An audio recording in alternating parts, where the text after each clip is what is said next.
Hello and welcome. I'm your host, Darshawn McAway. You're tuned in to Wow Podcast. By all means, go to wowpodcast.me. That's WOWPODCAST.me.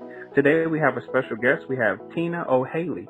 She's here to talk to us about her book, When Darkness Begins. Tina, how are you doing? I'm doing really well today. How are you? I'm doing well. So this is your second book. Tell me a little bit about the first one and how you transitioned into the second one. So the first fiction novel is called Absolute Darkness, and it's for adults. It's sci-fi fantasy, time travel type of a film, but based in reality here. This book is YA because I had so many readers that were skewing a little young, and I'm like, well, Absolute Darkness has a lot of gore in it, so let me write something that's a little less gory. So it is a flashback, really. It happens within maybe 5 minutes of time from Absolute Darkness, where the main character Alexander recalls his childhood, and in it we see how he became who he is, and of course who he is a 10,000-year-old Vechi.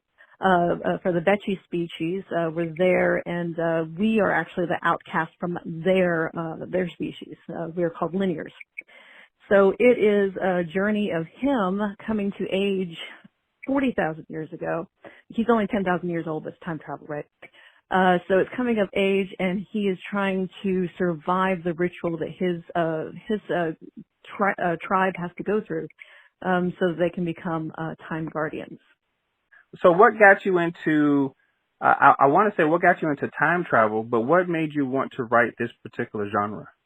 So for this one, the first book got me into the characters, and I had been writing a thriller prior to Absolute Darkness, and I liked the characters, and I got into caving, and I really love caving, so I made my characters cavers, and of course that launched me into finding Alexander, who lives in a cave, and I had to figure out more about him. So really it was finding that character and then trying to uncover it. And the time travel aspect just was one of many layers that got added into the stories. And then I wanted to write something for YA, but I really wanted to write something more for me, for 16-year-old me. I never read YA when I was a child. I started reading, King and Kuntz and, Irma Brombeck when I was way too young. We're talking first grade. And I didn't have time for Nancy Drew and things like that. So this is really a book for that 16-year-old nerdy child who was trying to understand how the universe and time worked, and there wasn't enough stuff.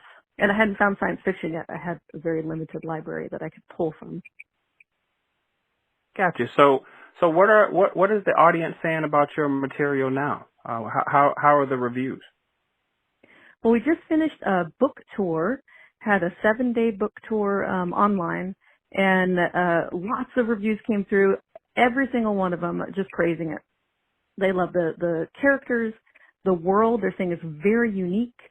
It's something no one's really seen before. And then this Vechi people and what they have to do, and Alexander, everyone just falls in love with them. And his first love, Katha, who is a Vechi like he is, but she is not, in the book, she is not developing her time-seeing skills.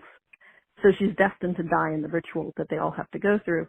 So part of his journey is to try and save her, to try and help her get through that, which is something we see him do over and over again in his life. So great reviews. Everyone at first, ubiquitously, there's a lot of threads that start in the book where I introduce everybody. So everyone was like, wow, wasn't sure at first, but then it really fell together. It was seamless, and the ending was beautiful. So I noticed that you have some background history in animation. Do you plan on turning this book into a possible movie? Funny, I hadn't thought of that actually. So yes, I come from animation.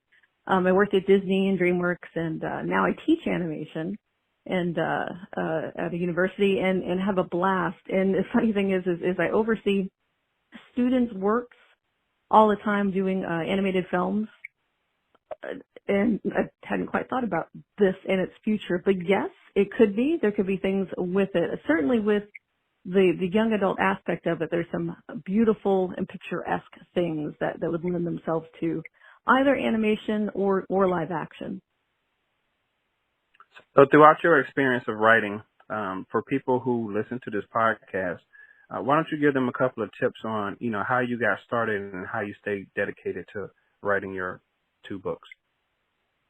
I think the biggest thing that I've learned is you have to write in order to write, as odd as that sounds, but a lot of people write about writing or write that they're going to write. It's just like, no, just put the words down. And the thing is, you have to turn off that part of your brain that doubts or that criticizes or that puts other things in the way or tells you it's not good enough. No, it's not going to be good enough. It's going to be awful. And you're going to hate it, but then you make it better. The first draft is awful. You make it better, or you throw it away and you find out what other thing lies on the other end of it.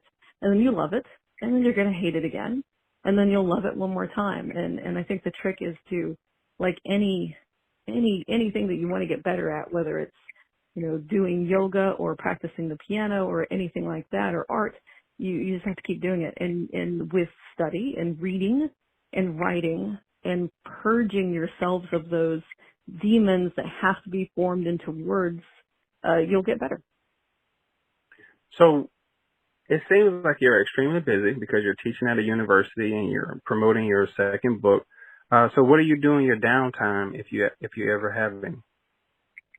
My favorite activity when I do get the downtime and all things align is I do like to cave, explore caves that do not have water in them generally, or not a whole lot. I don't cave dive, as my first book has cave diving in it, and I don't do that. That scares me.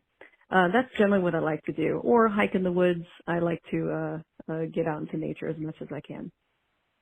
So what was the latest cave that you were in? The latest one was a cave that my friend, he's a property manager of, and he's mapping it.